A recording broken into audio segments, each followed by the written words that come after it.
USAA knows dynamic duos can save the day, like superheroes and sidekicks or auto and home insurance. With USAA, you can bundle your auto and home and save up to 10%. Learn more and get a quote at USAA.com/bundle. Restrictions apply. Brooks Running reminds us that we're all powered by something.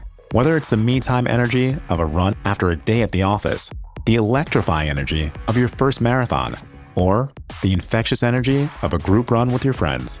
No matter what energy powers you, Brooks has gear specifically designed to unleash it. So lace up and let it out. Let's run there. Visit brooksrunning.com today to learn more.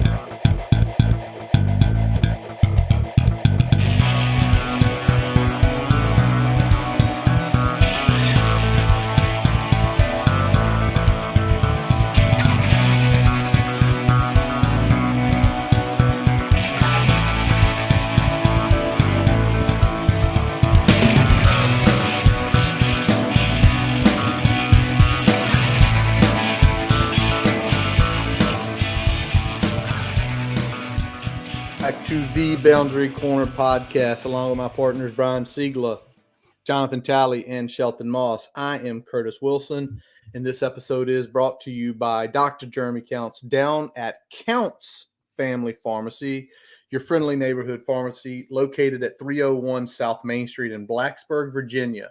Now, for all of you guys listening out there who are either students of Virginia Tech, who may know students, maybe it's your kids, big giveaway from Main Street Pharmacy. On Friday at Gobbler Fest, which will be out on the drill field, Counts Family Pharmacy will be on site where any student can register for a potential winning of a PS5 from the Counts Family Pharmacy. Shelton, no, you cannot go back down and use your student ID to try to get registered for this. He calls garbage, but definitely check that out. So again, we know there are some students that listen. We know a lot of you have definitely friends and family who are students down in Blacksburg. So definitely put that out there for Counts Family Pharmacy. We have arrived, boys. It only took how long? Forever. How it felt like forever. It felt like forever. It's probably only like 20-some weeks, but it felt like forever. 20 weeks? No, hold on. More than 20 weeks? No, more than 20 weeks. Because it was raining like cats and dogs on December 29th in right, 30 weeks. Maryland. 30 weeks. Call it 30 weeks. 30 weeks. But how's everybody been? Sheldon, how you doing, man? Dude, I've been busy. I've trying to enter back into the workforce, been applying to some jobs, got some pretty good leads at some pretty cool places. So excited about that, and hopefully moving out here pretty soon. But yeah, I've just been enjoying the summer off, and can't wait to get back to the football season. I'll be in Raleigh with some friends this weekend, so watching the game from there. So pretty excited about it. Nice. Tally, I know, man, you were mentioning just a couple seconds ago, your house is pretty much going wild right now, right? Man, we got football going on. My son, my daughter's in college. We still got baseball that we're doing. We're going to some camps for baseball this fall, so we got to do that. We are getting ready to head to Nashville. That is 4-day weekend. Gonna be off Friday. Gonna be off Monday. And then my wife got sent home from work yesterday sick. So we're trying to nurse everybody to health and make sure everybody's good to go, so we can have a pleasant time in Nashville. Yeah, y'all don't need to be sick and everything going to the game, man. So she just don't need to work the rest of the week. She got to stay well. I think it's over for her. I'm sleeping upstairs though. Yeah, I'm about to say you got to be away, because I know if she's still sick come Friday, he's gonna be like, "I love you, but deuces." I got to go. I got to go. Mr. Siegler, what time's the flight leave Thursday, man? I will be checking in at 8:20, so I will be ready to roll wheels up sometime right around 8:20. So I'm excited. It's going to be a pretty heavy time down there. We got kind of things stacked wall to wall as far as activities and stuff on Thursday, on Friday, and then we got the game on Saturday. And then after that, I really don't have anything kind of booked, so I'm just going to really enjoy the rest of the town.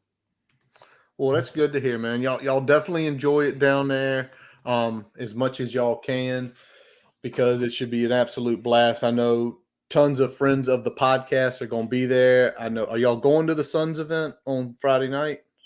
I will be there. You'll be there? Tyler, you getting in? Planning on it. I'm planning on being there. Yeah. So definitely, if you're in town, they will be at our buddies at the Sons of Saturdays pre-party. Now, listen, I'm going to be straight up with y'all. We ain't young bucks anymore. Y'all need to get to the hotel by 9, okay? Y'all gotta do it. If not, because this is an 11 a.m. kick. This ain't early. So it's gonna be early, man. Hey, the event is 6 to 9. I'm planning on leaving the event, going back to the hotel. Going to bed. Good. Not necessarily going to bed right away, but I will be at the hotel. He said he ain't got no kids. He ain't got no kids, so he ain't going straight to bed. I hear you, man. I hear you. All right, well, fellas, real quick news and note. The guys already know about it, but we kind of wanted to make a quick introduction here. News and note from Boundary Corner Podcast is we are proudly announcing a partnership with a contributor by the name of Miranda. Well, Miranda already writes for Draft Countdown, native of RVA here. She is going to join us on the podcast, hopefully either next week or the week after. She had some prior engagements this week, but here's what the deal is. She is going to be putting out some great written content on our website every now and again. You can go ahead and check out on the website. She's already there. See a little background on her. Also her socials if you want to follow her. She's got a pretty good social media account, I got to say. Pretty witty on her account, but it's something that we've been working at for a while here to try to get someone on, and we are proud to have her join us. So be looking out for that stuff. Brian, you have a visitor in the room there, just so you know. Yeah, it's the nighttime zoomies, man. There you go. He's getting it in. All right. Well, let's start. We got a lot of stuff. We are going to do Know the Enemy in a little while here, but we got to start today. Is the first time all fall we saw a depth chart. A depth chart. So I just want to kick it around this room. Jonathan Talley, I am going to start with you. Surprises, shocks. What were you happy with? What made you mad? Ain't nothing really surprising. I think it kind of shook out how it's supposed to. First game, we put your best foot forward. Benji starting, which is what I about thought. You know, I'd like to see Nick be a leader in that room, but kind of like I said when we talked last week, I mean, we don't know what Nick has, man. He's coming off of an injury, and we've seen Nick play and we've seen Benji play, you know. So I think we're in good hands. I don't have I don't see anything wrong with what happened in the tight end room. So I'm excited about that because that's my group. So I'm excited to see what kind of production we get out of those guys. But other than that, man, I mean, Bob's on the bench. It's going to be a good depth piece for us. So I'm all right.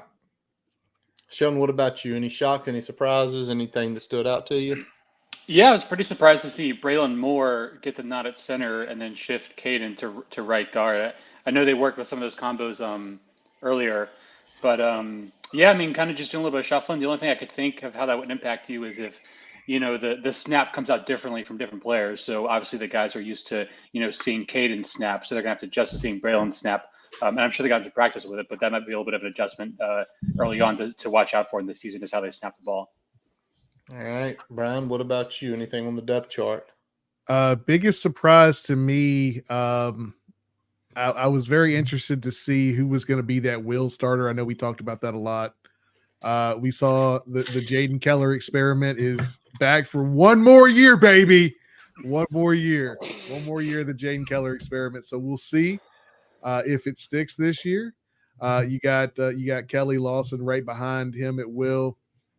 I imagine we're going to see Kelly Lawson line up at least at Will and Star on any given down, and we'll see if he works in at Mike as well on some of those packages that we put out there. But that was the most interesting thing to me because, and I don't know how much of that has to do with Kelly missing most of the spring there or what, but we're going to see Jaden Keller at least in the front end of that will position one more year. And I'm hoping that having good old Sam at Mike linebacker is going to be some of the pieces falling together for him, because it's never really been about the physical attributes. It's always been about what's up here.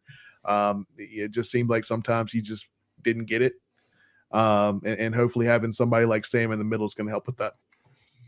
Yeah, that's where the hope is, right? It's more if he doesn't have to think, just go instincts when you're at the weak side position. Let Sam do the calls. We know Sam, if you didn't see the interview earlier today with Sam Brumfield, a little press conference, Sam's going to have the communicators in his ears, so he's going to hear all the calls from Marv.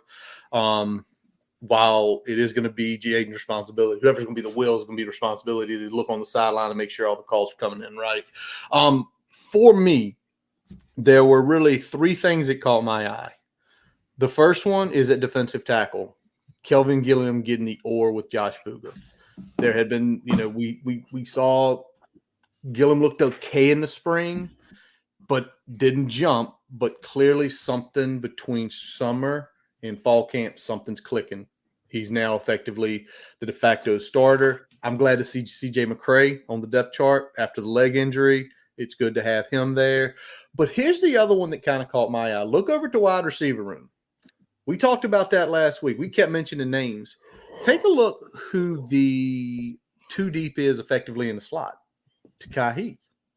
Takai Heath has kindly gotten a little bit lost in the shuffle of everything over the last year with the amazing recruits that came in and some of the other guys stepping up. So he's continuing to fight, show good things in practice. So that is mine.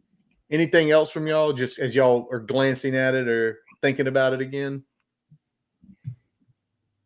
Nah, not really, man. I think things kind of shook out about the way we thought they would, all things considered. When you look at the news that was coming out during fall camp, we kind of knew that they were doing some different things. They were shaking up the offensive line, so we expected maybe a change there and not just running it back with the crew that we had last year.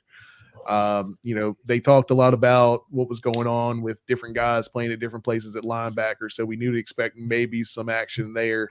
Curtis, I'm kind of with you. Like I think Takai Heath is probably the biggest surprise, at least on the offensive side, just because I don't know if we've heard a ton about him outside of special teams. So seeing him in that depth chart is pretty interesting. All righty.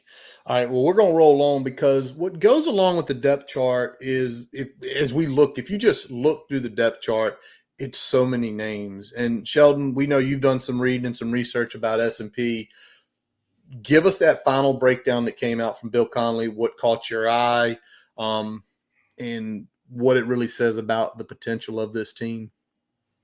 Yeah, so Hokies came in 36 overall in the final preseason SP Plus rankings, which is pretty solid. I think that's where most respectable outlets had them, qualifying that.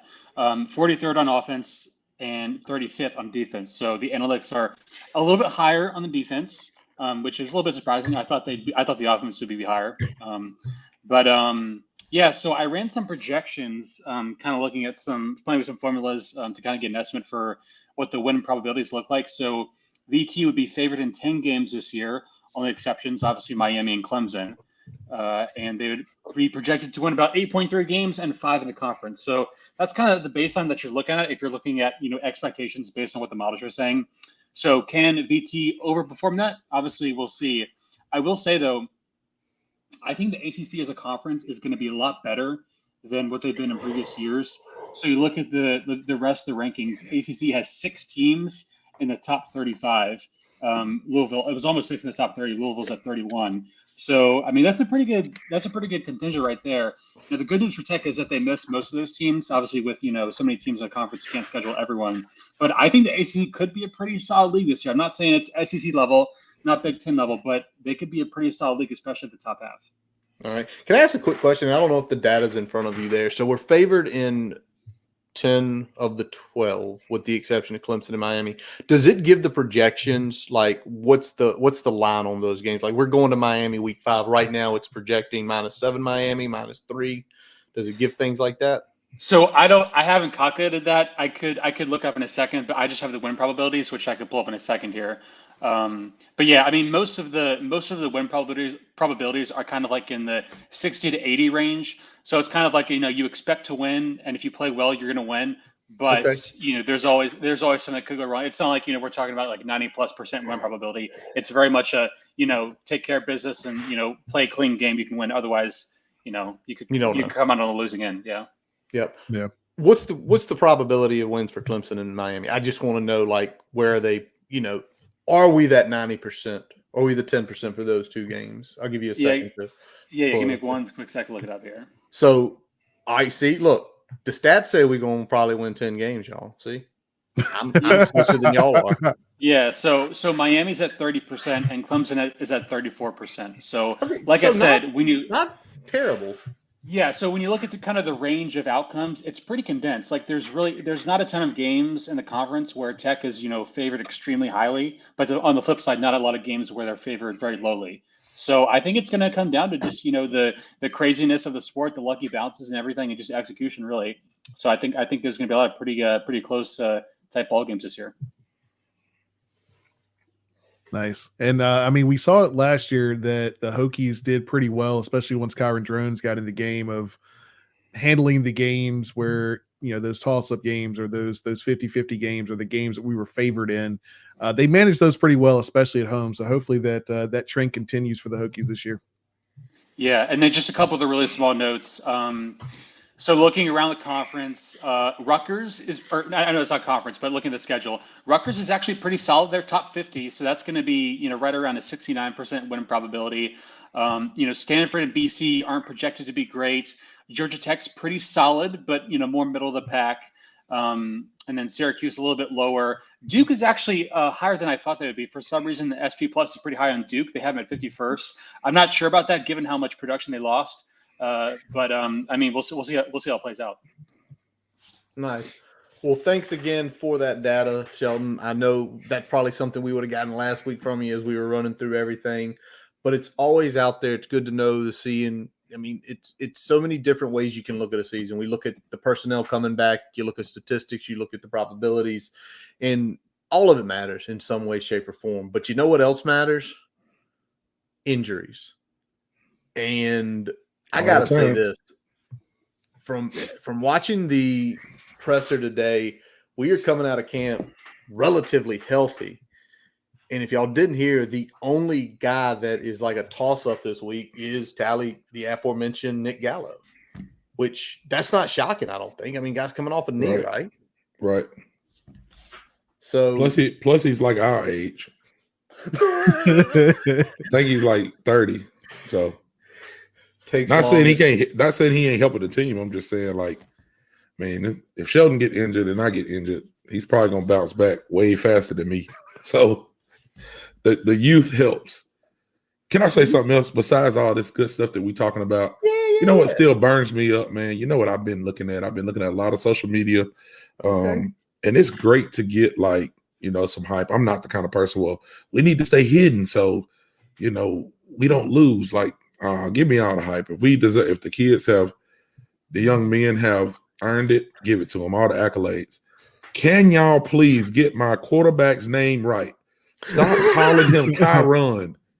Stop calling him. That's not his name. So we might be small potatoes. Can somebody send this to most of these outlets and tell them how to pronounce his name? His name is Kyron, like Byron with a K. Okay. Kyron Drones. Please get that right. If you're going to call his name, get it right. Hey, I know he's listening. That one's for you, Kevin. That is for you. Yeah, Kevin. Yeah. Kevin in the house. Stop messing up our quarterback name. All right. I'm gonna do this. Our musical guru who has a little something later. He's already Sheldon. He's paying attention. He sent me this message right now. As it stands, Miami is an 8.5 point favorite for that game in September. Clemson is a 4.5 point favorite. Now that's November. Oh, you knew Jason knew it. Oh, I know he did. You knew he knew what the stuff was. Oh yeah. So he said 8. Run that one more time. 8.5 for Miami. 8.5. Yeah, Miami laying 8.5. And a flat 4 for Clemson. No, 4.5 for Clemson. 4.5. Laying 4.5. Okay, so I had close to 8.5 for Miami and closer to 7 for Clemson. Oh, okay. So okay. not too far off. And again, it's obviously going to change. When we get more games in, but absolutely, more games get in, the data starts shaping and reshaping, and talk. Y'all, you talked about Georgia Tech being middle of the pack. Let's talk about week 0 real quick before we get into some other stuff. We sure want to talk about week 0? I do. Yes, we do. Yes, we do. I'm sticking up for my quarterback again. Go ahead, Curtis. So let's talk about the Florida State Georgia Tech game. I got to watch about 2.5 quarters, and DJ, that man can't throw the ball downfield, or he gets mind numbed and then forgets to throw the ball downfield and holds it. You can't win football games that way. Go ahead, Tally. I know you itching. Hold on. Wait, Tally, stop. Something went on here. Everybody's a superstar. They don't want me to say it. Say it. Am I chopping up? No, you're good right now. Am I good? Can y'all hear me? We can hear you. Okay. Everybody's a superstar until you get hit.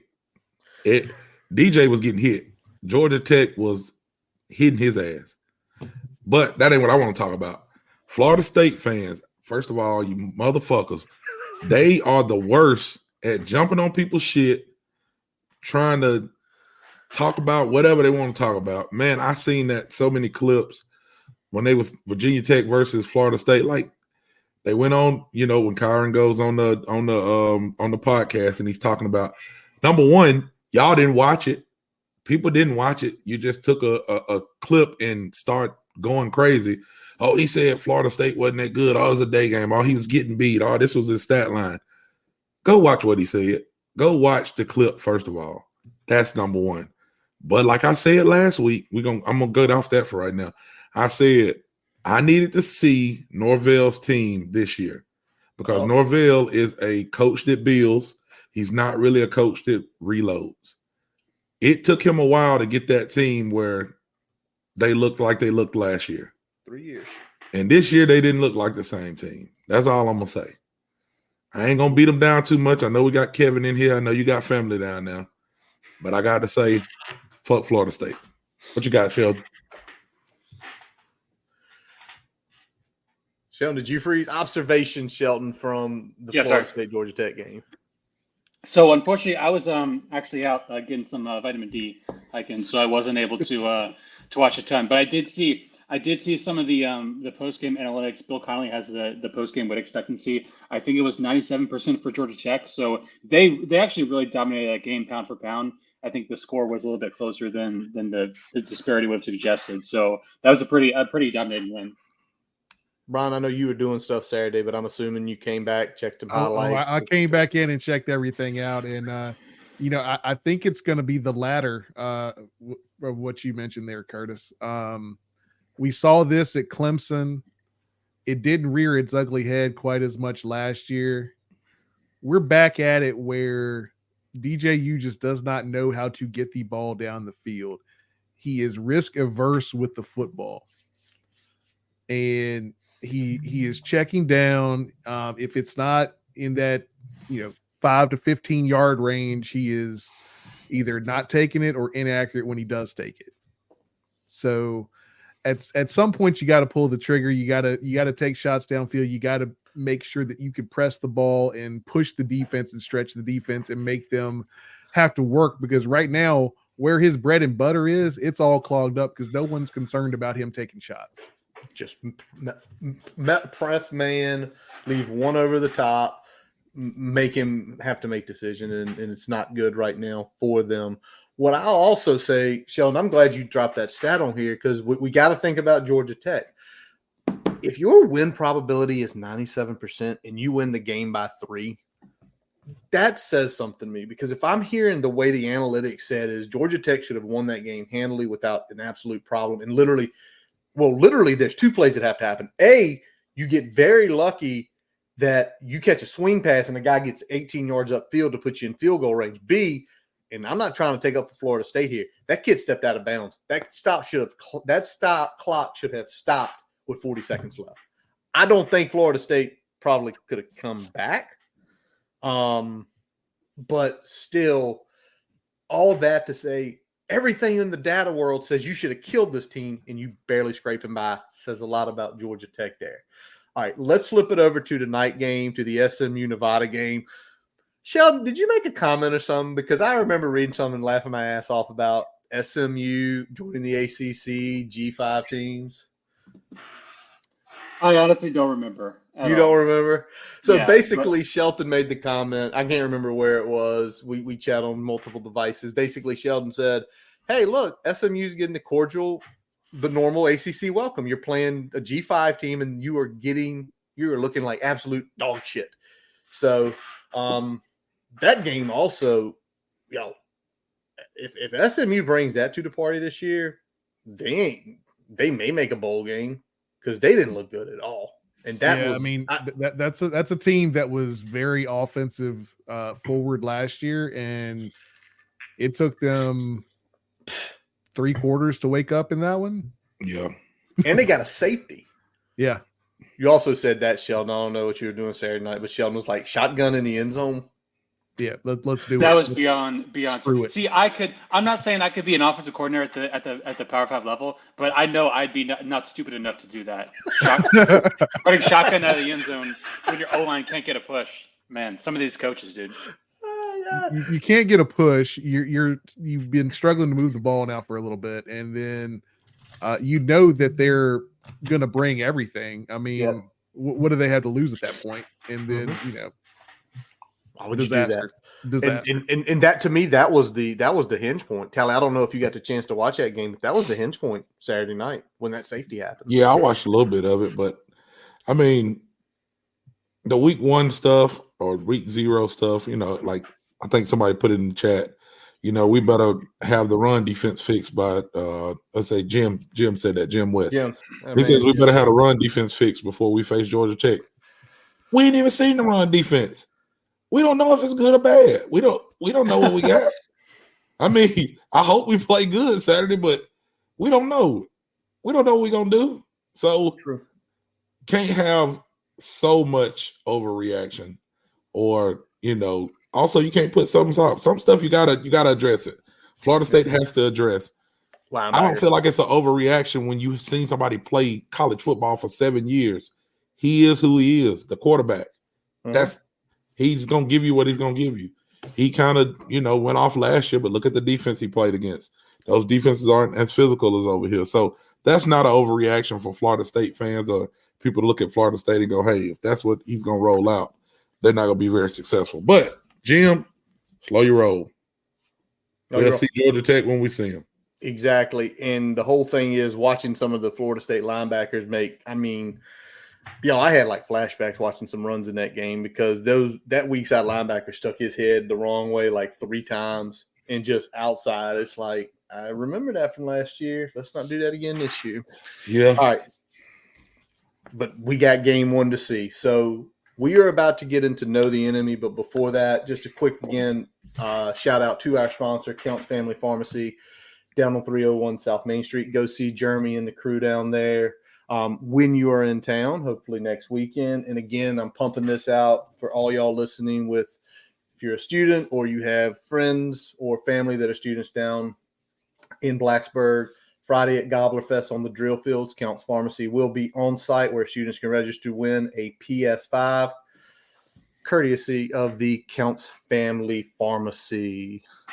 Shaq here, spinning fast-acting pain relief with Icy Hot. Ice works fast, heat makes it last. Icy Hot, you're so back. Raise the rudders! Raise the sails! Raise the sails! Captain, an unidentified ship is approaching. Over. Roger. Wait, is that an enterprise sales solution?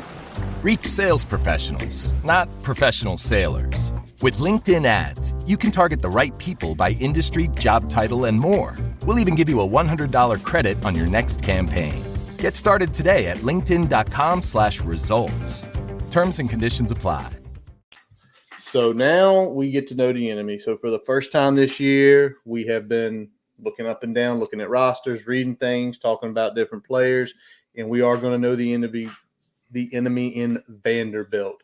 And we are going to start on the offensive side of the ball. Brian got in the film room this week. I know y'all were looking at stuff too. I know Sheldon looking at data, Callie looking at stuff, me looking at stuff. But Brian usually gets in the film room for a few hours and breaks some stuff down. So, Brian, let's talk about this offense that was not that good last year. Wasn't that good, and very much a new look offense this year. You got Tim Beck coming over, OC, had the same role there at New Mexico State under Jerry Kill.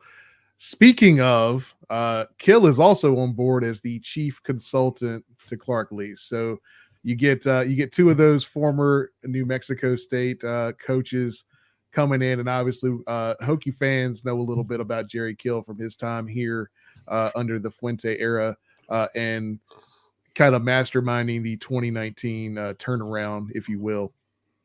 So what to expect under Tim Beck? It's going to be a rush-heavy offense overall.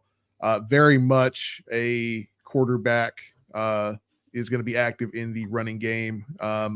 Whoever is behind center, we think it's going to be Diego Pavia, but he is the captain. So heavy quarterback impact in the run game. Passing game is more about getting those explosive plays down the field off of play action and taking advantage of kind of those rush effective defense alignments and calls that will be in there because of their propensity to run the football. And so look for a heavy dose of those rushing attacks mixed in with some of those shots downfield. All righty. Well, you mentioned his name already. Let's talk about Diego Pavia. Sheldon, you did a little dive on some of his stats and analytics.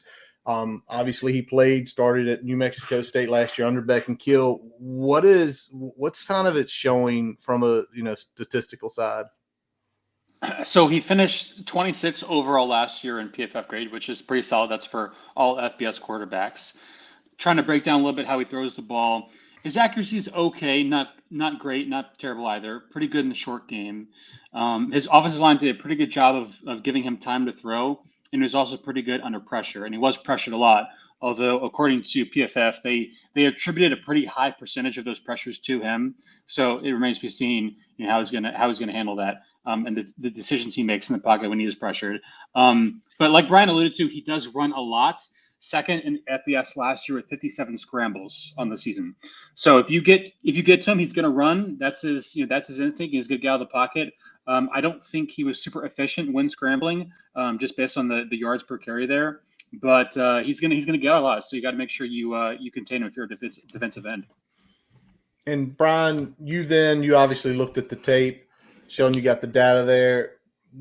From hearing what Sheldon's got to say on the data and you looking at the tape, what's kind of your take on Diego? I like to call him a Temu or Wish.com Johnny Manziel. He's a lot slower, a lot less effective down the field, but still an effective thrower, but more effective with his legs than with his arm, in my opinion. Not super fast. He's got some pretty good wiggle and a little elusive kind of, breaking tackles and things like that, but he's not going to, win any track meets or anything like that.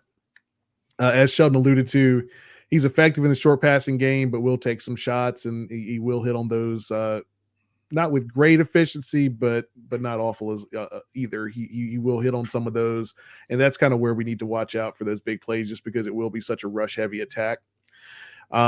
He will turn the ball over, but he's not exactly a turnover machine. I think he had 9 interceptions last year against 25 touchdowns. So not an awful ratio there, but he's not somebody that's going to be super protective of the football either.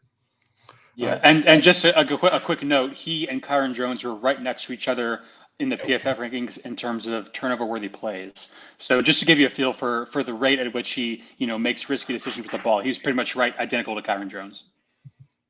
All righty. So there's a little bit on Diego, definitely someone to keep an eye on, even though I'm trying to figure out how Vandy's saying that it's an or situation with their quarterback room. I think that's you named him the start. You don't name a quarterback a captain and then not play him at least week one. At least week one. All right. We know a coach who did some stuff. Shout out Grant Wills. What was that, Tally? We know a coach who did some stuff like that all the time. 'Tis true. All right. I'm going to make this real quick, even though he's not playing in this game. They lost a couple really good wide receivers last year. One went to Georgia. His name's escaping me right now. I thought I wrote it down and didn't. The other one we're going to have to contend with in October, and that's Jaden McCowan. He was one of their most versatile receivers last year, had some rushes. We're going to see him later in the season, but he's not on the team, and then they lost one to Georgia, so you know that. So, Tally, who can they throw the ball to? Well, they got a 6'7" tight end. 6'7", 243, Cole Spence. So Cole was a three-star prospect. He says he had about 23 offers. I'm looking at kind of the best offers that he had was maybe like UCF or mid schools like that. But I looked up and didn't find any stats on him from last year. But they saying that he is who they will be looking at to throw the ball to at tight end. What you got on him, Brian? Yeah, the big thing that I'm reading is that, I mean, they really lost a lot of their production from a wide receiver standpoint. They've got some pretty effective tight ends, both on the roster and guys that came in, but apparently the guy that has stood out the most in spring in the scrimmages has been Cole Spence. Really good rapport with Diego Pavia. He's expected to be the guy that's going to be the targets in those intermediate passes that we talked about and going to be the red zone target in the passing game. So look for him. He's a big target. He's a big guy. Tally, you spoke to it, didn't have any 2023 stats. He was injured in 2023, played mostly special teams in 2022. So he's a guy that is kind of really having his first season as a primary playmaker. But it's by all accounts, he seems to be the guy that's flashed the most heading into the start of the season. Yeah, 100%. And he's 6'7", he's 245 pounds. That is a big target to hit out there. So even if Pavia does have issues with the short humanitarian passing game, somebody that size, it is going to be tough to miss. Let's be real on that. All right. I decided to do a little bit more digging, trying to find out what is going on with the rushing on this team. Obviously, that Diego, but it's the first time he's playing at Vanderbilt. He was at New Mexico State last year in the CUSA. I'm sure Shelton could dig up and tell me what rank the CUSA was last year as far as conferences go. Their champion, not great. Their champion, if y'all don't remember, was Liberty, and we saw what happened to Liberty when they played Oregon in the Fiesta Bowl. That was not an entertaining game. I need entertaining games during the winter. If not, I get really bored. But let's talk about their run game. I want to talk about Cedric Alexander. He is their leading rusher. When he came out in 2023, you're laughing. Oh, Brian, are you going to pull up the stat? I'll let you pull up the stat. You pull up the stat. I'll talk about it. You pull up. Okay, I'll pull up the stat. You talk about it. But just a little background on Cedric Alexander. He was a 3-star recruit when he came out of believe it or not, he came out of Austin, Texas, 5'9", 200 pounds. He was a 3-star at 87. And if you take a look here at his kind of recruiting list, it wasn't actually all that bad. I mean, you take a look, Iowa State. I always feel like Iowa State get good football players.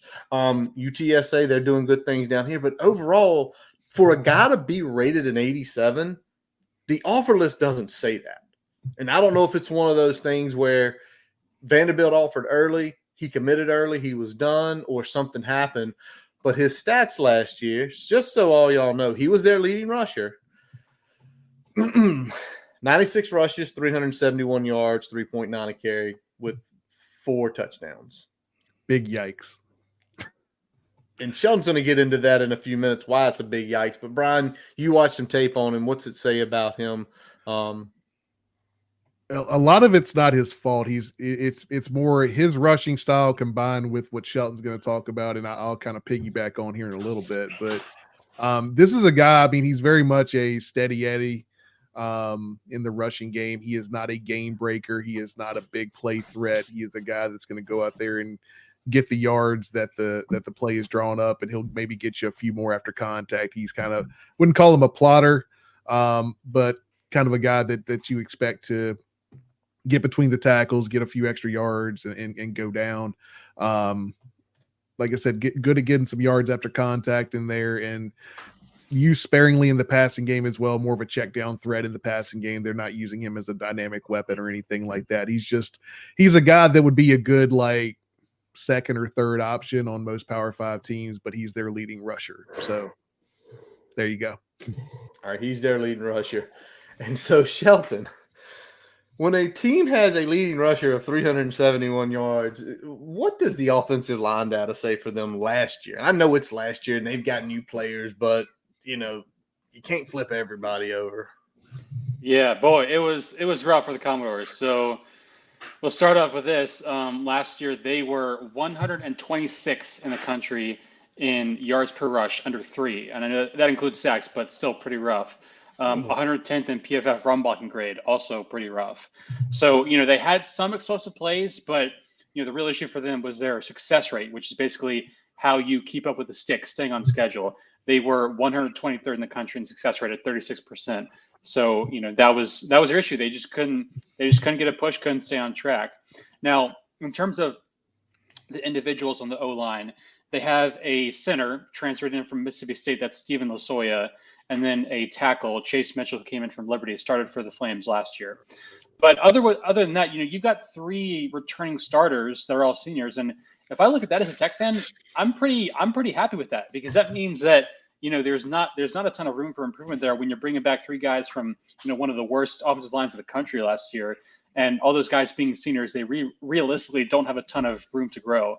So it's gonna be tough for Vanderbilt. I mean, I know they got some new pieces in, but man, they were so bad last year. I think just based on kind of where they're at in their rebuild, it's gonna be a lot of tough sledding just to even get back to a competent level of O-line play.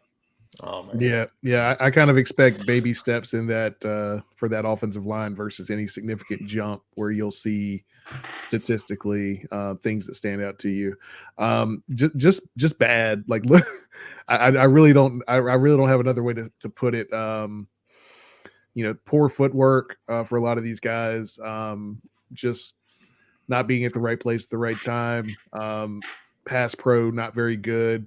Sheldon alluded to some of those statistics, even bringing them down even further when you factor in the sacks, the sack yardage, adding into that rush yardage. So it was really not a good year for this offensive line. And to Sheldon's point, they've addressed some things, but I don't know if they've done enough to take anything more than a baby step forward from a production standpoint. Yeah. And I'm going to say this. I mentioned McCown. McCown last year was their 3rd leading receiver. And he actually was the 2nd in total yards from scrimmage, but he went to BC. Their 2nd guy, the one is London Humphreys, who went to Georgia. He averaged over 20 a catch. And their leading receiver last year, Will Shepherd, do y'all think he's still on the roster? Tally, you're right. He ain't. Guess where he went? Where did he Georgia? go? Not Georgia. He went to Colorado with Dion. Okay. So, so they're returning. Their leading returning receiver is Junior Sherrill, who 20 passes for 293 yards last year and 3 touchdowns. That's their leading guy coming back. So you're talking about a team who was 2-10 last year, whose best 3 offensive players clearly probably were good offensive players, because I don't believe that a guy like Bill O'Brien would go get somebody. I don't believe Dion would go get somebody. I don't believe Kirby Smart would go get guys and bring them in unless they showed significant skills. So you're talking about taking those 3 guys away, along with the troubles on the offensive line that Sheldon and Brian are going here. So it's definitely tough sledding for that offense. So there's kind of the offense. By all means, we're looking at our breakdowns. We know it's a new season, but when it's a new season, you got to look at what's old. You got to see where they were last year. Can they improve? It'll be really interesting to see what Jerry Keel can do for them. Now I'm going to flip over to the defensive side of the ball. And Brian, let's talk about this because Clark Lee fired some people. Yeah. Clark Lee said, thank you. I will take the reins. And probably to his benefit. I think the defense has not had a great run here in the last couple years. And obviously Lee's background is defensive coordinator, running that 4-2-5 defense, kind of that Elko esque style defense. They call the rover the anchor now, though. So just, that's obnoxious. Welcome to that. I'm kind of getting a little tired of like rebranding a name based on whatever your theme is as your team. So that gets a little old, but yeah, it's a rover. Guy plays anchor. And the philosophy is kind of the same as those Mike Elko teams. It's focus on team defense. You want to limit the big plays. You want to disguise pressure and coverages to create confusion in the passing game and in the running game. So that's the big philosophies for them. And I think looking at it historically, at least before Lee took over, the thing that they did not do well was limit those big plays. So that's the thing to look at. Can they continue? Are they going to continue in that trend, or are they going to do something a little different to limit those big plays? Yep, 100%. Real quick about Clark Lee. His 3 most prominent years were at Notre Dame before he took this job, and his highest ranked total defense in those years was only 18th. Now, he did stay in the top 30 for all 3. That's good, but it's definitely a talent in this area from getting what you can get at Notre Dame, what you can get here.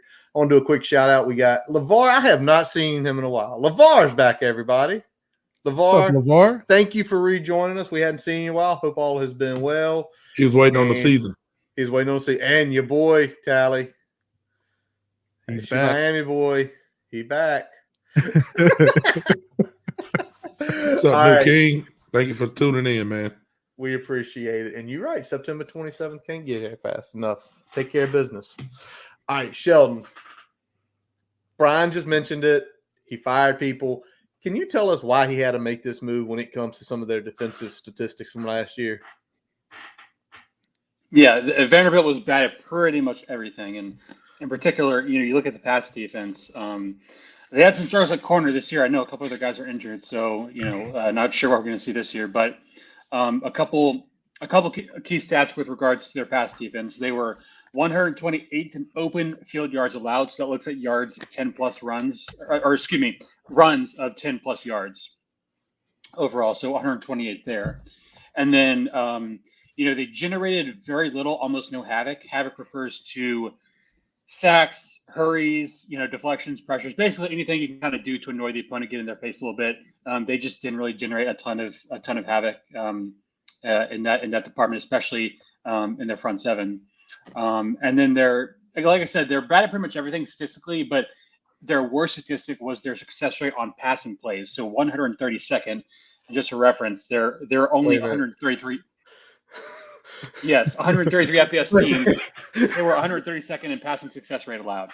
So they did not stop anything. I mean, you drop back to pass, man. You got a pretty good shot at least of keeping the sticks moving, staying on schedule. So it was rough, and I know they got some guys banged up. So I don't know how much better it's going to get. To be honest with you, Curtis. Yeah, it is true because there are we'll talk about a little while those names, but Tally, we still got to try to find. All right, who's somebody that might give us problems? And Tally, I know you looked up and threw something over to Brian. Who's the guy you looked at? Yeah, they got Mr. C.J. Taylor. He is out of Warren County, Tennessee. He was a 3-star recruit. He had about 59 tackles, total tackles last year, a couple of picks. So seems to be a pretty, solid player. Brian, offers out of high school. He had about 8 offers. Vanderbilt definitely was his best offer. Other offers were Army, Austin Peay, Eastern Kentucky, schools of that nature. Brian, what you got on Mr. CJ? Yeah, this seems to be a guy that is one of those development monsters, a guy that wasn't really recruited highly, that has kind of turned his game into something pretty big. Definitely their best player on the defense, far and away. Kind of a balanced, he plays that anchor safety that I talked about, that rover position. He's balanced against the run and the pass. Like I said, really only impact player on their back end. And they use him kind of all over the place. He blitzes, he's in run support. He's got a couple sacks here and there. He's forced some fumbles and he got a couple picks. So he's a guy that does a little bit of everything for them, but he's really their only impact player on the defense. Other than a couple other guys that are kind of more steady Eddie. All right. Yeah. So that's their best on the back end. And their back end, I mean, Sheldon, you already alluded to it. It was rough last year. So they went out in the portal and they got a guy by the name of Marlon Jones. Marlon Jones was an Eastern Washington guy. Eastern Washington, always a pretty good FCS program in the last decade. He had played in 40 games at Eastern Washington before he entered the portal. He had got 9 interceptions, 23 pass deflections in his career. That is pretty good numbers at any level of football. But unfortunately for them, he basically is out for the season. Personal health issue. He did not report to fall camp. So that is a huge loss because clearly you see that statistical, you see that stats. It's like he's probably going to be competing for a starting job. And then if that wasn't bad enough, another transfer, this guy came from Southern Illinois and also went to Buffalo by the name of Mark Davis, had rotated in with cornerbacks. Looked like he was probably going to have some sort of role in their cornerback room. Tears his Achilles a couple weeks into camp. So now we're sitting here and you're talking about a bad pass defense last year. They clearly addressed it. They went out and found probably a diamond in the rough in Marlon, probably a steady guy in Mark, and now they're gone. So they're almost back to where they were last year. And, I mean, it's just – it sucks. First of all, you don't want to wish injury upon any kid, and these kids are playing their hearts out, and that stinks. But, I mean, so they're going to have to roll what they had last year, which was 132 or 133. That's not good. That's not good at all. Yeah, it's going to be definitely an uphill battle for that defense. Like I said, you got one playmaker out there, you got a couple others, pretty steady guys out there, but to Shelton's point, nobody that's really creating a lot of havoc. So this isn't a team that's going to disrupt your schedule very much, whether it's sacks, whether it's tackles for loss. You're not going to see a ton of that. They just got to hope that they can get you to third down and get off the field. Yep. All right. Let's talk about – there's one more player. I always like to look at the linebacker room. And Tally, what information did you get on that Mike linebacker, Langston Patterson? We have Mr. Langston Patterson. Langston Patterson. That don't even sound like a football name, but he looks like a football player. It sounds like a Vanderbilt linebacker. It does sound like a Vanderbilt linebacker. So he actually was a kind of high 3-star player, about an 88 ranking. Had some good offers coming out of high school. He's a Nashville kid, so kind of hometown kid.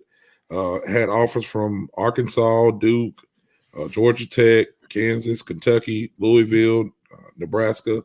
So had some pretty good offers there. Also said he had a Notre Dame offer. So he has a brother that played, a 4-star brother that played for Clemson, and Kane Patterson, I think is his name. So pretty steady Eddie there in the middle. He is a preseason 3rd and 4th team all ACC player. Preseason. So we've got a little bit of stuff there in the middle for him as far as Mr. Patterson. Brian, what you thinking about him? Yeah, I mean, looking at him, I mean, leadership is his biggest attribute. He does a good job of, getting the defensive line good at communicating. You can see him out there communicating well with the rest of the team. Technically solid player, guy that's kind of where he needs to be most of the time. Not really a huge threat in the blitz game. They don't blitz him a ton. He's just a guy that's going to get in there, get you a good tackle, 3-4 yard gain, run it back, do it again. Nothing that like super stands out at you, but he's also a guy that's not going to make a ton of mistakes. So he's going to end up racking up a pretty good amount of tackles in the middle there. All righty. So there we have it. A little Know the Enemy Vanderbilt edition. The best we can with all of the last season's data, no tape from this season, trying to read spring games and stuff. The first one's always tough, y'all. Brian always bangs his head. Y'all don't know, he's like, I gotta hopefully find these guys somewhere. And obviously, Sheldon, there's no fresh data from games and stuff out there. And Tally, same way. It's like we're reading articles, we're trying to figure out stuff. So This is what we think, guys that you may hear the names of, guys we feel like could be impact players for them that we feel like we need to stop or slow down. But the reality of it is we've got to have our own self, and we've got a set of hokey keys here this week And Tally, I'm gonna let you kick it off because when you texted me what you wanted to say, I was like, he got to lead it. Go ahead. Yeah, it's pretty simple, man. You show up to Nashville, Tennessee. It's a fucking country ass hick town with a whole bunch of country music playing. So you come in there, and you do what you got to do, and you get ready to play. Block out all the noise. The talking's over. It's just time to go play. Everything is set up for us to go be successful. It's just time to go play. Block it out. Let's just go get it done. All righty. Sheldon, what do you got? Any motivational, philosophical, statistical?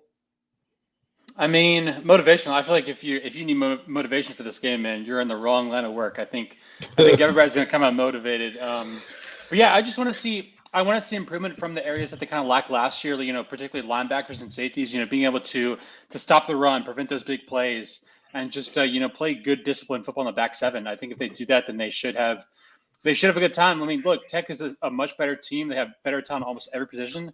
This is a game you got to win. I'm not a big believer in you have to win by X amount of points, but it'd be nice to see them kind of take care of this one by a couple touchdowns at least. So just come out motivated, ready to play, and go into the stadium knowing that you're the better team. Brian Siegler. Do not sleepwalk into this game. Do not. Do not come into this game and not decide to play to your potential for 2 to 3 quarters. We saw what happened to Florida State. We saw what happened to SMU. Don't do that. Don't do that. But the biggest thing for me is, especially if Diego Pavia is the quarterback and starting significantly for Vanderbilt in this game, don't let the quarterback's legs beat you, especially on third down. We don't need a bad offense extending drives because we get a little undisciplined on third down and long, because that's going to be frustrating. That's not going to be fun to watch. Don't do that. If you take care of that business, I'm not really worried about anything else, to be honest with you. I'm not worried about anything else. All right, I guess I get to go last. And it's similar to what all three of y'all said. My biggest thing is do not play down to this team. Act like this team is the best team in the country and go out there and play your A game. And especially for me on the defensive line and the offensive line, because basically what we see from what Shelton's given us, this is not that very good of an offensive line. Go take their damn lunch money. Go take their lunch money. Offensive line, same way. I'm looking at this. They lost their leading sack guy last year to USC. Go take their lunch money. Make them want to go to the sidelines, want to look there and say, listen, just let them run this game in. Run this ball in. Let this be the game. I'm tired of getting hit. So don't play down. Let me ask you a question. I was thinking about this too, because we've interviewed Pryor a couple of times, and we can only go by kind of what he says. And he came in as a defensive coach, and he took the reins kind of on defense. He had a defensive coordinator first year, but he kind of took the reins on handling the defense. And he said himself, it was a lot of work. It was times where he might have should have been in another room that he was focused on that defense. And maybe offense may have, I don't want to say went lacking because I don't want to, put the words in his mouth, but what we've talked to and what he said. How much do you think that's going to affect them that their coach is effectively head coach and DC all at the same time? And then you've got all of this stuff going on your defense, and you're going into a game, you're going into a season against a formidable opponent. How do you think that's going to affect them? I think for them, I think that's why he brought in Kill, because he feels like he needs someone to control that side of the ball. But I think what that could cause is issues within the locker room, because you and Brian both played. And if everybody ain't on the same page, if coach ain't getting everybody time, getting everybody on the same page, that can screw shit up. It can screw shit up quick. I think for him, I think he did the move because he's in his 4th season. They've not had any good season since he's been there. This is the last ditch effort. He knows that if he can't manage probably 4 wins this year, he's probably got one more lame duck season and they're going to fire him. True. So last ditch, and to be honest, so maybe he screwed up from the beginning. Maybe he should have taken the reins and put his imprint on that defense the first couple seasons. not when it gets to the point where you are one of the worst defenses in the country. You're now losing good players to bigger programs. So that's my opinion on it. Sheldon, Brian, I don't know if y'all got any takes on that. Yeah, I'm right there with you. I think it's the Jerry Kill effect. I think that's why you brought him in. You brought in a coordinator that you're comfortable with, and now you got a guy essentially overseeing that coordinator that was the head coach for that coordinator at the previous stop. So from a tree perspective, it's still kind of flowing the same. I think the bigger thing is that now you essentially, in some ways, have two head coaches. You got a defensive focus head coach, and then you got a de facto offensive focus head coach. I don't know if that's a good thing from a messaging standpoint, because you don't have one unified message from the top down. You kind of are talking about, this is the offensive lingo, this is the defensive lingo. And I don't know how they have it structured, but I could see it going sideways like that if it's not structured in a very succinct way. So that's my concern for them with that setup. But I think it's also why Lee was okay with making that step, is because he had somebody like Kill to kind of run the offensive side of the ship. You got anything to add? Fair enough. No, man. We know that Jared Kill's never afraid to pull a punch, if you know what I mean. Shelton Moss predicts Kill and Lee are in fight by week 3. Let's go ahead and put that out there. If Jared Kill has an issue with you, he's going to let you know about it. That's for sure. Hey, at least Kill and Beck have been known to coexist. There you go. Cannot be said. The same thing cannot be said for Brad Cornelson. So 100%. All right, well, boys, we always get to a time in this program where we have to make our predictions for the game, and we do it. We don't dance around it. Last year there were games we sat in here and we said we're going to lose this game. There are games we said we were going to win. Sometimes we were right, sometimes we were wrong. But always got to lay it out there the way we're feeling about this game. And I will let Jonathan Talley lead the way on this. Mr. Talley, what's your prediction score-wise? Hokies by 17, man. I say score is going to be somewhere around 34 to 17, 34-14. Okay. Kind of what I'm thinking. Yeah, so 17, like I said, 34-14 for the Hokies. Hey, by the way, guys, we are not picking this game against the spread anymore this year. Everyone got pissed off at us last year because they got confused whether we were taking money line or spread. So they got pissed at me. When it comes to Hokies, we ain't picking spreads. This is all who's winning and by how much. Right. There we go. All righty. So, Shelton, what about you as you're going to be? You said Raleigh, right? Yep, going to be watching from Raleigh. I will take the Hokies 34-20. I think it's going to be a pretty average pedestrian game. I think Texas can get off to a hot start. Vanderbilt will come back a little bit, maybe get close to evening it up. But in the end, the superior talent and depth of the Tech roster will carry them to victory by 2 touchdowns, and they will cover. Brian. Give me Virginia Tech 37-17. I like a good 20-point victory here. I don't think that offense is going to be able to do a whole lot against our defense. I think that we'll be able to score pretty regularly. We're not going to necessarily run it up like we did against UVA, but I think we're going to be able to score consistently against them. 37-17 sounds good to me. All righty. And I'm not far from any of y'all three on this. I do have the closest score, but I told Tally earlier today pretty much I was at 17. I'm at 34-23 final. I think they get some garbage, 1 minute left, touchdown with nobody that's on that 2 deep chart playing, just getting some guys some reps, and they give up a late touchdown, and it looks a little bit closer than it actually is. But you know what, Brian? You said something. If we get the opportunity, I hope we do run it up. It's like make a statement, especially if you can get like Colin and you can get Pop out there and they can score a couple touchdowns, run it up. Because hanging your nuts against SEC is always fun, no matter who it is. Always fun. Please, let's do that. Because as it stands right now, Brian has us scoring the most at 37. Everybody's got it in the 30s, but Brian's saying 37, and that's the highest that any of us think will score. We are being very Please calm. prove us wrong. Prove us wrong, guys. Yeah. Put 60 up. Please. Put 60. Please. All righty. So there are the predictions. We're all going with a Hokie wins. All of us by double digits. Brian with the biggest, me with the smallest margin of victory, and Tally and Sheldon right in there. So there goes that. Now we get to turn to other games for this weekend. And what we have, Brian got to play around, y'all. He got to play around. We are going big screen. Look at that, y'all. Look at that. Nice. Look at that graphic. If you're watching on the podcast, go to YouTube. Check out the beautiful graphic that Brian has picked. Big screeners, week 1. It is presented by Counts Family Pharmacy. And again, I'll just say this. If you don't know, Counts Family Pharmacy will be at Gobbler Fest 4 to 7 on the drill field. Go send somebody there that can win that PS5 and then give it to me because I ain't got it. Because I told you about it. Curtis is now spitting this into him getting a PS5. I don't know. That's why he plugged it a third time, guys.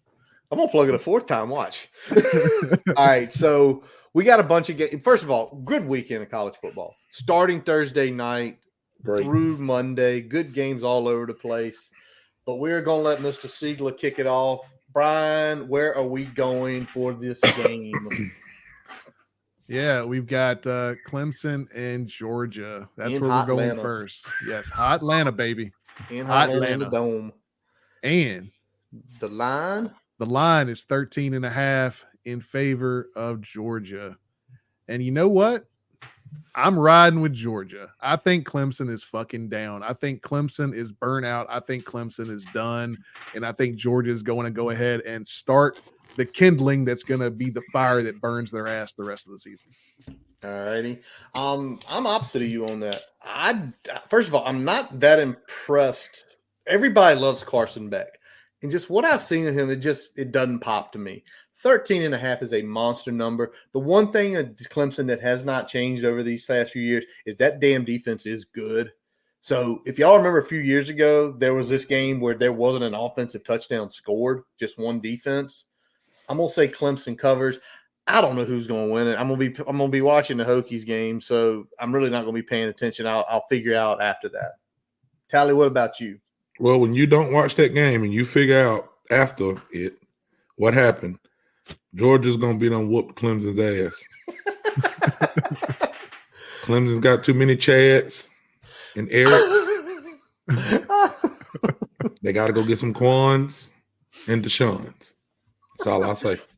Georgia covers. Sheldon, what about you? Well, I'm a little bit higher on Clemson than Brian is. I know they're not what they used to be, but I think I still like their coaching staff. 13.5 is a pretty big spread. I think Clemson will lose this game, but they will cover. All right. And our newest colleague, Miranda, says Georgia. We are a split family on this game, so therefore we will not be putting our money. That's a nice little pattern there, too. You know, did Jason pick this?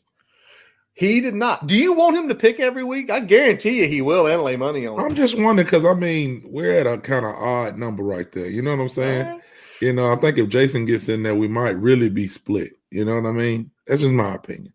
I was wondering, did he pick? I'll call him. I need to know what he thinks about this. All right. Listen, we will get in touch with him tomorrow and see if he wants to start giving picks for all the games. Knowing him, of course, knowing him, you know he does. Oh, yeah. more action on Saturdays. All righty. Well, I got the next one here. Jason just texted me and said he's taking Georgia. He's taking – there we go. Jason taking Georgia with the 13.5. Tell him he's got we got a few more to go here, so he's got to stay on the line with us. All right. I've got the next one up here, and I'm going to Sunday night, going out to Vegas.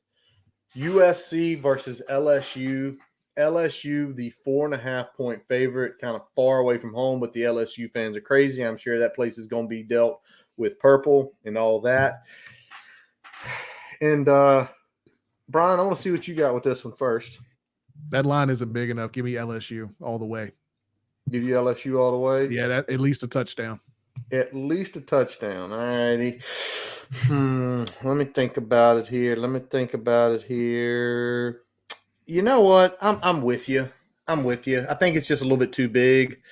LSU, lay to 4.5. Take the over. The over is only 64.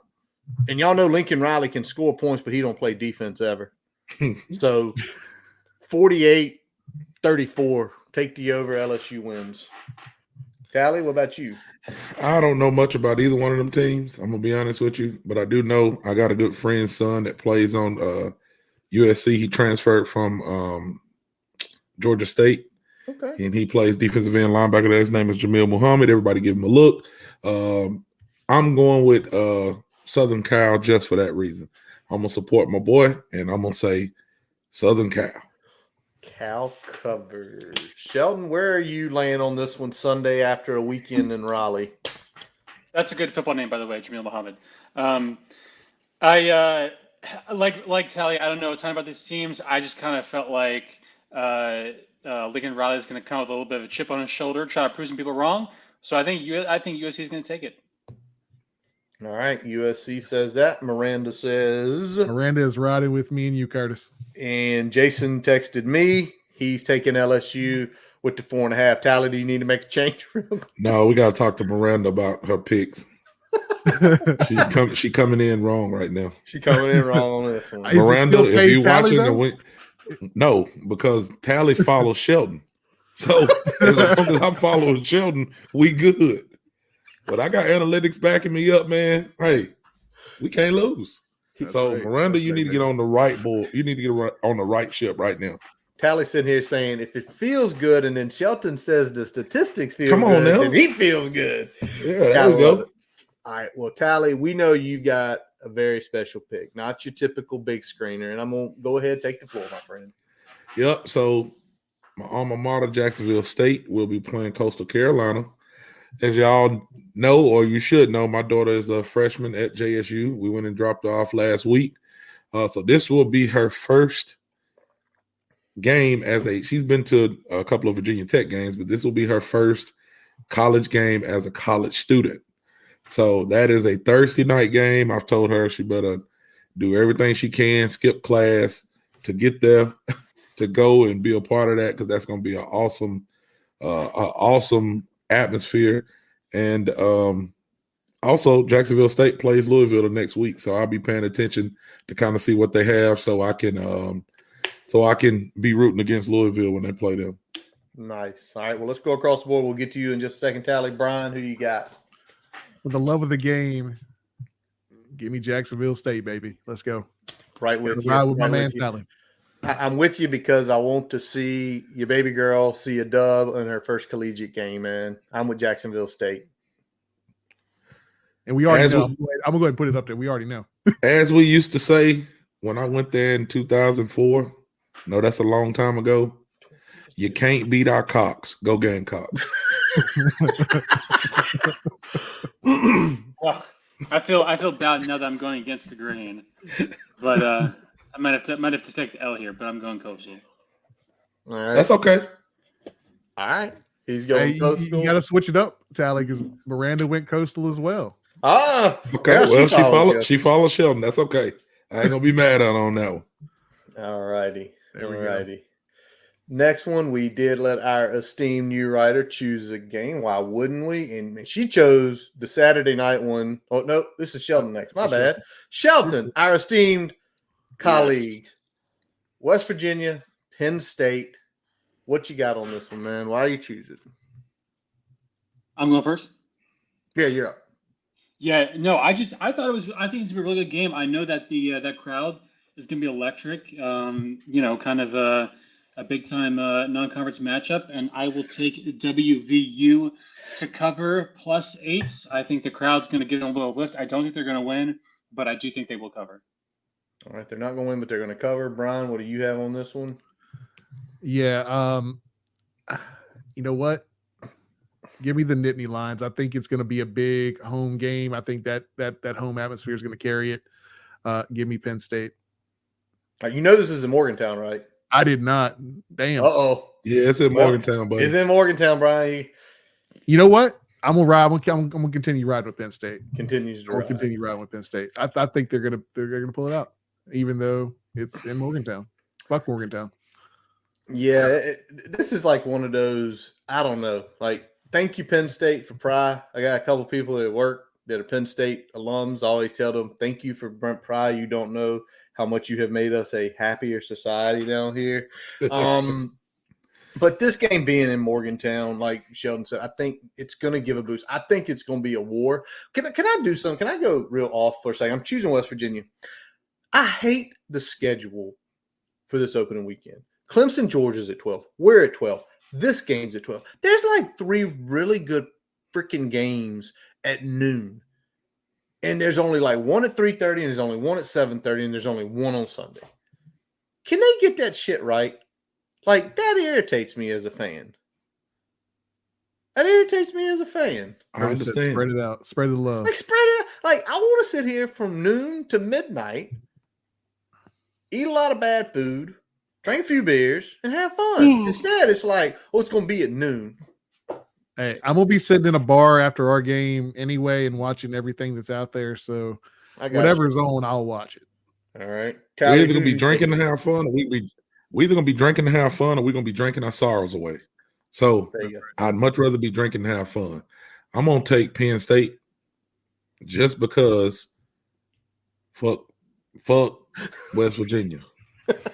and them heels have eyes looking motherfuckers from over there. All right. That's all I got to say. And Sheldon's already told us he's got WVU here, and Miranda's riding WVU as well. So West Virginia from Sheldon and Miranda. It's just like that. It's that stinky line. Like, it's such a stinky line. Yeah, it is. And if I had looked at the schedule wrong, I might would have went with WVU, but I'm gonna stay on business what I put up there. All right, let's go now to Miranda's. Yeah, hey, and I forgot to mention, Robbie put it in the chat for us. What's that?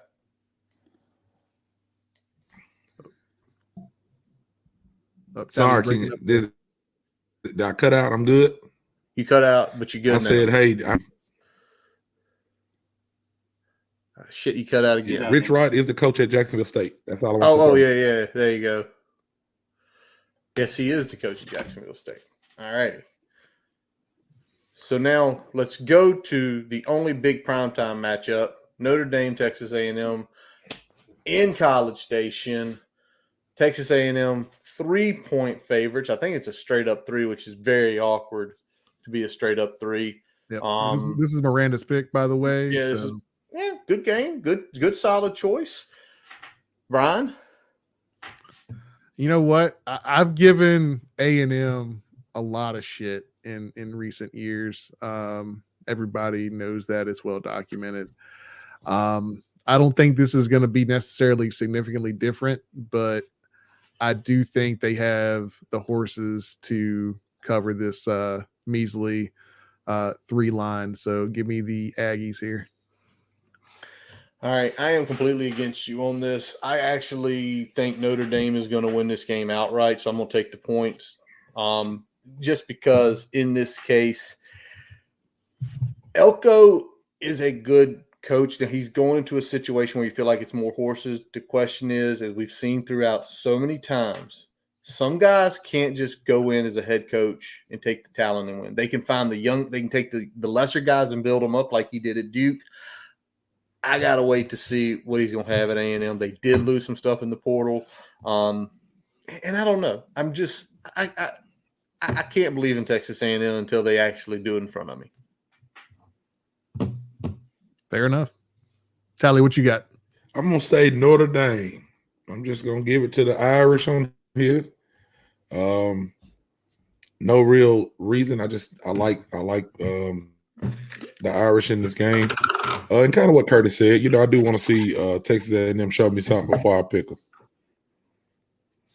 Sheldon? I found a good stat nugget. So last 42 years, Notre Dame has never had a season opener where they have not started a senior on the offensive line. That streak will end this year, so they don't have any seniors starting for them. Pretty young O-line. They're going into a Lion Sin and Kyle Field. I think the Aggies are going to be motivated. They've heard some people talk some crap. They got a really talented roster. I think they're going to take this one in the season opener. And Miranda rode with me and Shelton on this one, taking the Aggies. All righty. I wish Shelton would give me the stats before he makes. Yeah. All right. Before we get to the last one here, give me the stuff too, Shelton. Come on, man. Give him the gritty. Just a couple before we get to our last pick here. Our buddy Robbie saying Tech by 21. Tally, we take that, wouldn't we? You know what? Yeah, I love running it. Yes, sir. All right, Chris. We'll definitely take that too. All righty. So we got one more game to pick. And this year, as part of our Big Screeners special, our music man, Jason Long, is going to be giving us a little something every week. This week, he's going to Boulder.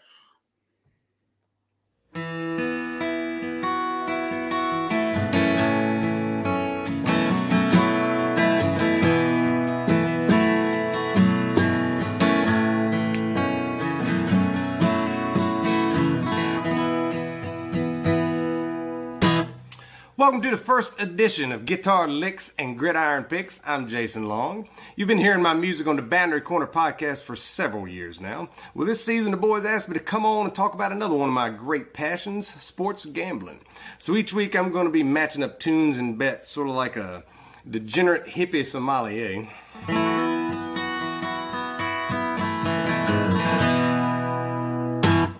And week one, we're headed to Boulder. And the Colorado Rocky Mountain High,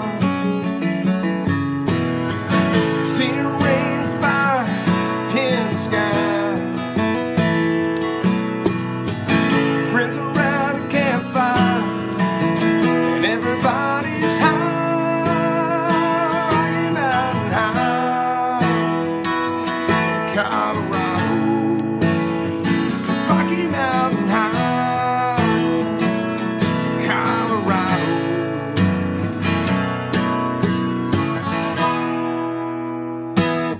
North Dakota State is visiting Colorado on Thursday night. Now, look, at this point in the season, I don't know who's making the playoffs, what the bowl matchups are going to be, but I figure this should be an interesting game. The Buffaloes started strong last year, but they finished just 4-8. That has not stopped Coach Prime and his team from talking a whole lot of trash this summer.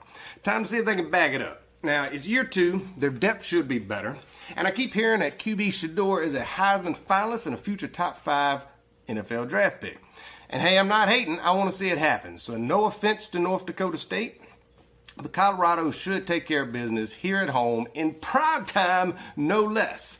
So with my first pick of the 2024 season, I'm taking Colorado minus 9.5 points. Rocky Mountain High, Colorado.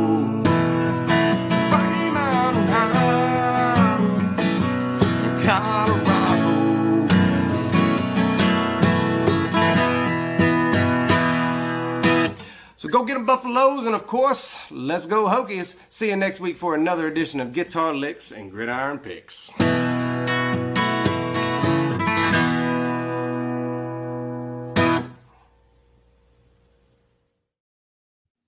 All righty, so there is Jason taking Colorado, laying the 9.5 points with a little Rocky Mountain High. And we're going to be doing that every week. Jason's going to be throwing us games. He's going to be throwing us a little music in here. Goes a long way back with Jason, so glad to bring him on for one little segment. So he's picked it, played a little tune for us. Brian, who are you taking in this last big screener Thursday night? You know what? I'm going to ride with the Buffaloes here. I just think even with some of the off-season shenanigans and kind of everything, all the hype, all the talk, all the trash talk, all the silliness that we've seen, I still think in this case, the Buffaloes just have too much talent at a lot of key positions. I think they're going to take the win. Yeah, I'm with you. I definitely think they're going to take the win, and I definitely think just hold on real quick here. There you go. Appreciate it, Chris. I'm going with Colorado taking the points 9.5, but I think it is going to be a dogfight just because of the clash of styles. As y'all know, North Dakota State loves to absolutely pound the rock. We know Colorado was subjective to giving up some runs last year. So Colorado lay the 9.5. They probably close them out mid-fourth quarter, win somewhere between 16 and 17 points. Before All I right, get Tally, to what you got? before I get to my pick, I want to know what was on that table behind you, Jason. It looked like a whole bunch of lotion, different types of lotion, and white people don't be wearing lotion like that. I know what you're using that if that's lotion for. Look like Vaseline too. But anyway, I'm gonna say Colorado. Jason, you need to be texting us and let us know what's on that table.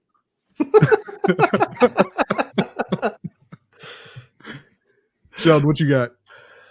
So first of all, I know I saw Robbie had a question in the chat. Is there really a difference between a buffalo and a bison?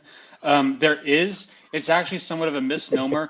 Only bison are in America. Buffalo are not in America. They're in Asia. So with all due respect to Colorado, your name does not make sense. I'm just being real with you guys. So I never just knew remember, that. it's always a bison. It is not a buffalo. So with that being said, I'm taking Dion and the Buffs. I know this is a trendy pick for NDSU, but they do not have the speed to keep up with Colorado. They're going to wear them down in the second half, and they will win this game. And he will avoid embarrassment for now. And finally, Miranda's on this pick. Also Colorado. When we're riding the whole way back. By the way, Tally, Jason said it is a Lego set. Oh, okay. I'm old, man. My eyes is bad. I was just trying to make sure. I was trying to see. You would have been real suspicious if you tried to say it was lotion, but not for the reason you think.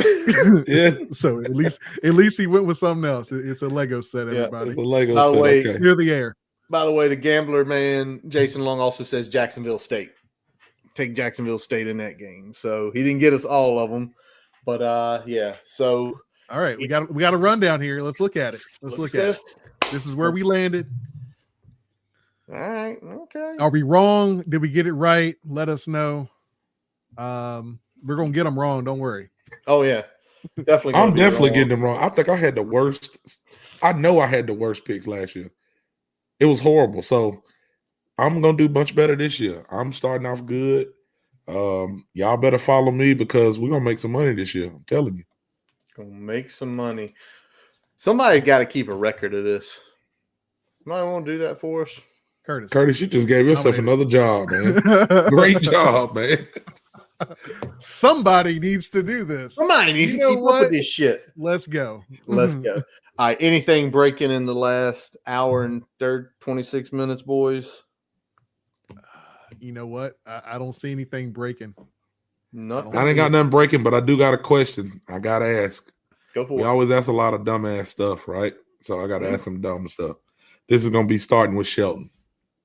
Shelton, Virginia Tech Hokies, first game of the season.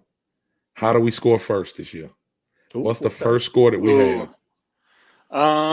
Let's see, because I'm a big fan of his. I'm gonna go Jalen Lane. It's gonna be let's go. It's gonna be a pass behind the line of scrimmage. We're gonna get a good block in the perimeter, and he's gonna take it to the house for a 17-yard score. Ooh, dang, that was pretty. If this comes true, we're gonna have to do something about Shelton. Yeah, I know something's up. Brian, what you got? Give me a Benji Gosnell sluggo. Okay. All right. I'm gonna go next, and then Curtis, I'm gonna let you finish it up. Yes, I gotta go with my quarterback keeper. I don't have a certain amount of touchdown yards. I'm just saying Kyron Drones, quarterback keeper, touchdown. First score of the season. First score of the season. All righty. Kyron Drones is involved with mine, but he's not scoring a touchdown. He is throwing about a 45-yard bomb to Daquan Felton as we pick on those inexperienced, bad cornerbacks, and he going to pull it out. And what he going to do, like he was going down the pit last year, he going to let every single player on Vanderbilt's know what it's all about. Although Robbie's would be cool too. Put that back up there real quick. Robbie's would be cool too. Just house the first one. Yeah. Man, you want to talk about getting somebody scared? Let's get it out of the way. Just get it out of the way. All right. I like that, Tally. You know what? That might become a segment at the end here. How we scoring the first touchdown this week? Keep it going. Some weeks I'm so nervous, man. I wouldn't even know what to do. I Not mean, really nervous this week though. the nerves are off with week 1, especially when it's like, No a nerves game this that week, it's baby. not a conference game. It's none of that stuff that has like super long-term impacts on you. It's one of those games you want to win, you should win. You But want to the get off nerves on the just right aren't there foot. because of the stakes that aren't. There's no real stakes attached to it. So, Right. But we want to get off on the right foot. oh yeah, Definitely. You want to get out. You want to get Have to to. feeling good. You want to get to feeling good. I know y'all. It's gonna be like this. Y'all want to walk around Nashville all Saturday night with the Hokie gear on, with your chest out. Shelton wants to walk around Raleigh, downtown, wherever you're doing, with the Hokie gear on all Saturday night, and same here. That's the way we want to feel. And I think it's going to happen this week, boys. And with that, let's wrap up this episode of the Boundary Corner podcast, brought to you by Counts Family Pharmacy in Blacksburg. Don't forget, Hokie Gobbler Plus, 4 to 7 on the drill field. Go visit Counts Family Pharmacy's set up there. Register to win the PS5 from them, and then give it to me because I don't have send one. it to Curtis. If you need his address, just hit me up. I'll get it to you. All righty. What are you talking about? I'll just drive to Blacksburg. I'll come up I'll buy a Marshall ticket and come up and watch that game. Right. My name is Curtis Wilson. I'm Brian Siegler. Jonathan Talley. And I'm Shelton Moss. Visit our website, boundarycornervt.com, to listen to all of our episodes. While you're there, do not forget to follow us on Twitter, Facebook, Instagram. Subscribe to our YouTube channel, along with your favorite podcast source, Spotify, Amazon, Apple Podcasts. He's played us once tonight. He'll play us again. Jason Long. Check out his website, Jason Long Music. Sorry about that. JasonLongMusic.com, where you can find the links to all of his music on Apple, Spotify, and his YouTube channel, Facebook pages as well. Also check him out for his live events. He's always usually doing something on the weekends. Week 1 is here. College football is back. Thank y'all for listening. And as always, let's go. Hokies. Hokies.